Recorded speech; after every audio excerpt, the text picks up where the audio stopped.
അസ്സലാമലൈക്കും എല്ലാവർക്കും സുഖമാണെന്ന് വിചാരിക്കുന്നു. നിങ്ങളൊക്കെ ഓണത്തിൻ്റെ ഒരുക്കങ്ങളൊക്കെ തുടങ്ങിയിട്ടുണ്ടാവുമല്ലോ അല്ലേ?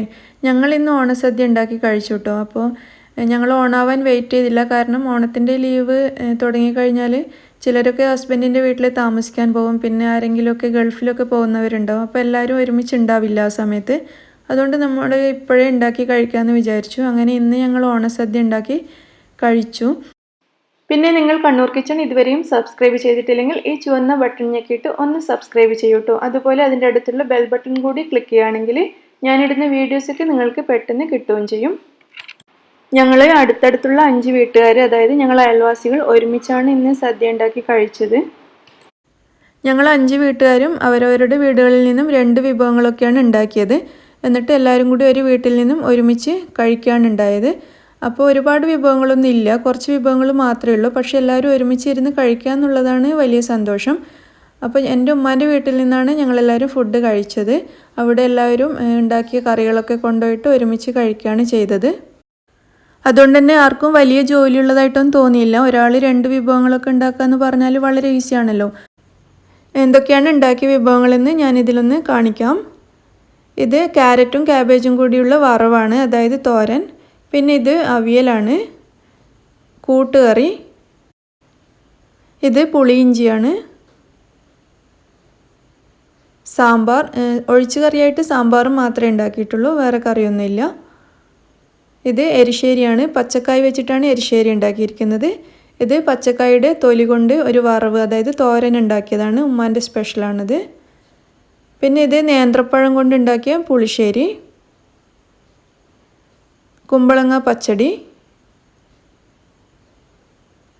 പിന്നെ ഉള്ളത് പപ്പടം. പിന്നെ മത്തി ഫ്രൈ ആക്കിയിട്ടുണ്ട്, കാരണം ചിലർക്കൊക്കെ മീനില്ലാതെ കഴിക്കാൻ പറ്റില്ല. അപ്പോൾ മത്തി ഫ്രൈ ചെയ്തതാണ്.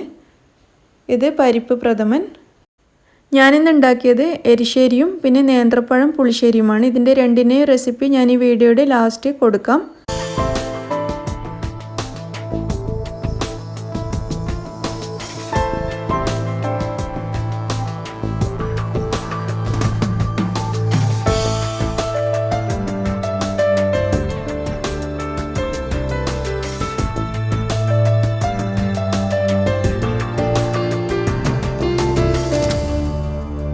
ഞാൻ ഉണ്ടാക്കിയിരിക്കുന്ന എരിശ്ശേരിയാണിത്. എരിശ്ശേരിയുടെ റെസിപ്പി ഞാൻ ആദ്യം കാണിക്കാം.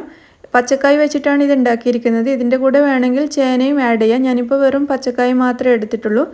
1/2 കിലോഗ്രാം പച്ചക്കായ തൊലി കളഞ്ഞതിന് ശേഷം ചെറുതായിട്ട് നുറുക്കിയിട്ട് വെള്ളത്തിലിട്ട് വെച്ചിരിക്കുകയാണ്. വെള്ളത്തിൽ ഡയറക്റ്റ് കട്ട് ചെയ്തിടുകയാണെങ്കിൽ കായയുടെ കളറ് മാറില്ല.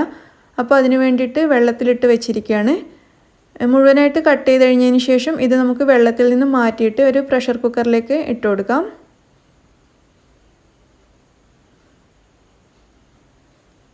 ഇനി ഇതിലേക്ക് 1/2 ടീസ്പൂൺ മുളക് പൊടിയും 1/4 ടീസ്പൂൺ മഞ്ഞൾപ്പൊടിയും ചേർക്കാം. ഒരു 1/4 ടീസ്പൂൺ വരെ കുരുമുളക് പൊടിയും ചേർത്തിട്ടുണ്ട്. ഒരല്പം ഉപ്പും കൂടി ചേർക്കാം. ഇനി കായ മുങ്ങിക്കിടക്കാൻ പാകത്തിൽ വെള്ളം ചേർത്ത് കൊടുക്കുക. ആദ്യം 1/2 കപ്പ് ചേർത്തിട്ടുണ്ട്, പക്ഷെ മതിയാവില്ല. ഞാൻ ഇതിൽ വീണ്ടും ഒരു 1/2 കപ്പ് വെള്ളം കൂടി ചേർക്കുകയാണ്. കായ ഇതിലൊന്നും മുങ്ങിക്കിടക്കുന്ന രീതിയിൽ വെള്ളം ഉണ്ടായിരിക്കണം. അതിനുശേഷം നമുക്കിത് അടച്ച് വെച്ചിട്ട് വെയിറ്റ് ഇട്ട് കൊടുക്കാം. എന്നിട്ട് ഇത് അടുപ്പത്തേക്ക് മാറ്റാം. അടുപ്പത്ത് വെച്ചിട്ട് 4 വിസിൽ വരുന്നത് വരെ നമുക്കിത് വേവിച്ചെടുക്കാം. പച്ചക്കായ ആയതുകൊണ്ട് കുറച്ചധികം വേവിക്കുന്നത് നല്ലതാണ്. ഒരു 4 വിസിലിന് ശേഷം ഞാനിത് ഓഫ് ചെയ്തിട്ടിട്ടുണ്ട്. ഇനി ഇതിൻ്റെ എയറൊക്കെ പോയി കഴിഞ്ഞിട്ട് നമുക്ക് തുറന്ന് നോക്കാം. ആ സമയം കൊണ്ട് നമുക്ക് എരിശ്ശേരിക്കുള്ള തേങ്ങ വറുത്തെടുക്കാം. ഒരു പാൻ അടുപ്പത്ത് വെച്ച് ചൂടാകുമ്പോൾ ഇതിലേക്ക് 1 ടേബിൾ സ്പൂൺ വെളിച്ചെണ്ണ ചേർത്ത് കൊടുക്കാം. വെളിച്ചെണ്ണയിലേക്ക് 1 കപ്പ് ചിരകിയ തേങ്ങ ചേർക്കാം. എന്നിട്ട് നന്നായിട്ട് ഫ്രൈ ചെയ്തെടുക്കാം. നല്ലൊരു ബ്രൗൺ കളറാവുന്നത് വരെ നന്നായിട്ട് ഫ്രൈ ചെയ്യണം. ലോ ടു മീഡിയം ഫ്ലെയിമിൽ വെച്ചിട്ട് ഫ്രൈ ചെയ്തെടുത്താൽ മതി. ഇതുപോലെ ഇളക്കി ഫ്രൈ ചെയ്തെടുക്കുക. തേങ്ങയുടെ കളർ മാറി വരാൻ തുടങ്ങിയിട്ടുണ്ട്. നല്ലൊരു ബ്രൗൺ കളറാവുന്നത് വരെ തന്നെ ഇതിങ്ങനെ ഫ്രൈ ചെയ്തെടുക്കണം. ഇതിപ്പോൾ തേങ്ങയുടെ കളർ നല്ലോണം മാറി നല്ല ബ്രൗൺ കളറായി വന്നിട്ടുണ്ട്. ഇനി ഇത് നമുക്ക് അടുപ്പത്തു നിന്ന് മാറ്റാം. ഞാനിതൊരു പ്ലേറ്റിലേക്ക് മാറ്റി വെച്ചിട്ടുണ്ട്. ഇനി മിക്സിയുടെ ഒരു ജാറിലേക്ക് വേറെ 1 കപ്പ് തേങ്ങ കൂടി ചേർത്ത് കൊടുക്കാം. ഇതിലേക്ക് 1/2 ടീസ്പൂൺ ചെറിയ ജീരകം ചേർക്കാം. എന്നിട്ട് ഇതിലേക്ക് ഒരു 3 അല്ലെങ്കിൽ 4 ടേബിൾ സ്പൂൺ വരെ വെള്ളവും കൂടി ചേർത്തിട്ടൊന്ന് ഇതൊന്ന് ചതച്ചെടുക്കാം. കൂടുതൽ അരയണമെന്നില്ല, ഒന്ന് ക്രഷ് ചെയ്തെടുത്താൽ മതി. ഇതിവിടെ റെഡി ആയിട്ടുണ്ട്. ഇത് നമുക്കിവിടെ മാറ്റി വെക്കാം. നമ്മുടെ പ്രഷർ കുക്കറിൻ്റെ എയറൊക്കെ പോയി കഴിഞ്ഞിട്ടുണ്ട്. ഇനി ഇത് നമുക്ക് തുറന്ന് നോക്കാം.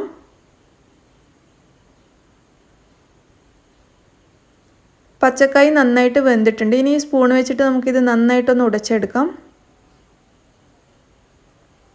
നന്നായിട്ട് ഉടച്ചെടുത്തിട്ടുണ്ട്. നമ്മൾ ചതച്ച് വെച്ച തേങ്ങയും ജീരകവും കൂടി ഇതിലേക്ക് ചേർത്ത് കൊടുക്കാം. എന്നിട്ട് നന്നായിട്ടൊന്ന് മിക്സ് ചെയ്യാം. ഈ സമയത്ത് ഇതിൻ്റെ ഉപ്പ് ചെക്ക് ചെയ്തിട്ട് ആവശ്യമാണെങ്കിൽ ചേർത്ത് കൊടുക്കാം. ഞാനിവിടെ ഒരല്പം ഉപ്പ് ചേർത്തിട്ടുണ്ട്. അതിനുശേഷം നന്നായിട്ട് മിക്സ് ചെയ്യുക. ഇതുപോലെ ഒരു 3-4 മിനിറ്റ് നന്നായിട്ട് മിക്സ് ചെയ്തിട്ട് ഒന്ന് നന്നായി ചൂടായി വരുന്ന സമയത്ത് നമുക്കിത് അടുപ്പത്തുനിന്ന് മാറ്റി വെക്കാം. ഇനി ഒരു ചെറിയ പാൻ അടുപ്പത്ത് വെച്ചിട്ട് അത് ചൂടാകുന്ന സമയത്ത് അതിലേക്കൊരു 2 ടേബിൾ സ്പൂൺ വെളിച്ചെണ്ണ ചേർത്ത് കൊടുക്കാം. നമ്മുടെ കറിയിലേക്ക് കാച്ചൊഴിക്കാൻ വേണ്ടിയിട്ടാണ്. 2 ടേബിൾ സ്പൂൺ വെളിച്ചെണ്ണ ചേർത്തിട്ട് നന്നായിട്ട് ചൂടായി വരുന്ന സമയത്ത് ഇതിലേക്ക് ഒരു 1/2 ടീസ്പൂൺ വരെ ചെറിയ ജീരകം ചേർത്തൊന്ന് പൊട്ടിച്ചെടുക്കാം. ഇനി ഇതിലേക്ക് ഒരു 2-3 വറ്റൽമുളകും കൂടി ചേർത്ത് കൊടുക്കാം.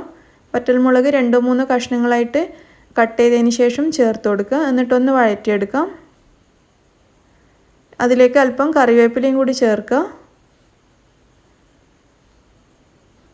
ഇനി ഇത് നമ്മുടെ എരിശ്ശേരിയിലേക്ക് ചേർത്ത് കൊടുക്കാം. എന്നിട്ട് നന്നായിട്ടൊന്ന് മിക്സ് ചെയ്തെടുക്കാം.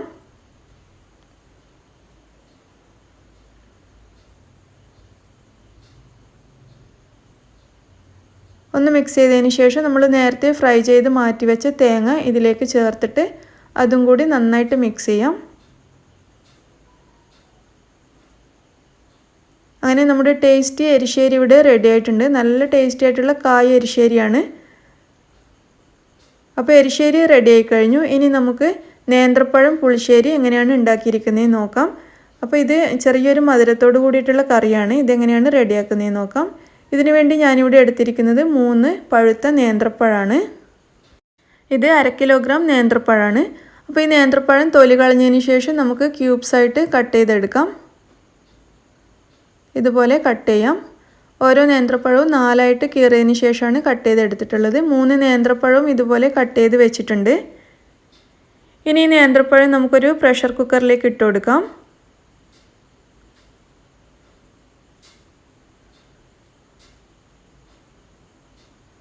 ഈ പഴത്തിലേക്ക് 1 ടീസ്പൂൺ മുളക് പൊടി ചേർക്കാം. 1/2 ടീസ്പൂൺ മഞ്ഞൾപ്പൊടി,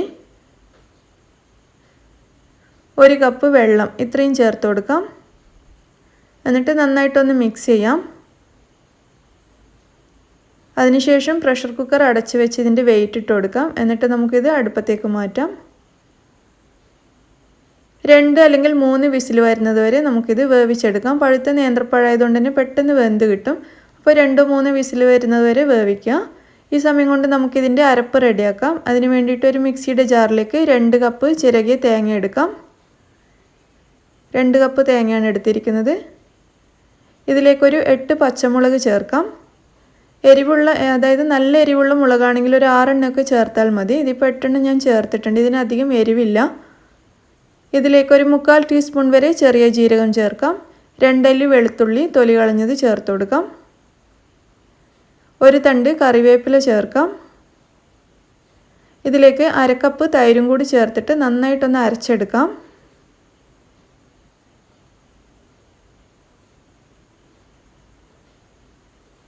ഇതിവിടെ നന്നായിട്ട് അരച്ചെടുത്ത് വെച്ചിട്ടുണ്ട്. നമുക്കിതിവിടെ മാറ്റി വെക്കാം. 3 വിസിലിന് ശേഷം ഞാൻ ഈ പ്രഷർ കുക്കർ ഓഫ് ചെയ്തിട്ടുണ്ടായിരുന്നു. ഇതിൻ്റെ എയറൊക്കെ പോയി കഴിഞ്ഞിട്ടുണ്ട്. ഇനി നമുക്കിത് തുറന്ന് നോക്കാം. നമ്മുടെ നേന്ത്രപ്പഴം നന്നായിട്ട് വെന്തിട്ടുണ്ട്. ഇതും നമുക്ക് സ്പൂൺ വെച്ചിട്ട് നന്നായിട്ടൊന്ന് ഉടച്ചെടുക്കാം. നന്നായിട്ട് ഉടച്ചതിന് ശേഷം നമുക്കിതിലേക്ക് 2 ടേബിൾ സ്പൂൺ ശർക്കര പൊടിച്ചത് ചേർത്ത് കൊടുക്കാം. അതായത് വെല്ലം. അപ്പോൾ പൊടിച്ചിട്ട് ചേർക്കുകയാണെങ്കിൽ പെട്ടെന്ന് മെൽറ്റായി കിട്ടും. അതിന് വേണ്ടിയിട്ടാണ് ഞാനിത് പൊടിച്ച് ചേർക്കുന്നത്. അല്ലെങ്കിൽ 2 ചെറിയ കഷ്ണം ശർക്കര അതുപോലെ ചേർത്താലും മതി. പൊടിച്ചു കഴിഞ്ഞാൽ നമുക്ക് പെട്ടെന്ന് അത് മെൽറ്റായി കിട്ടും. അപ്പോൾ 2 ടേബിൾ സ്പൂൺ ശർക്കര ചേർത്തിട്ട് നന്നായിട്ട് മിക്സ് ചെയ്യുക. ശർക്കര മുഴുവനും നന്നായിട്ട് മെൽറ്റായി വരുന്നുണ്ട്.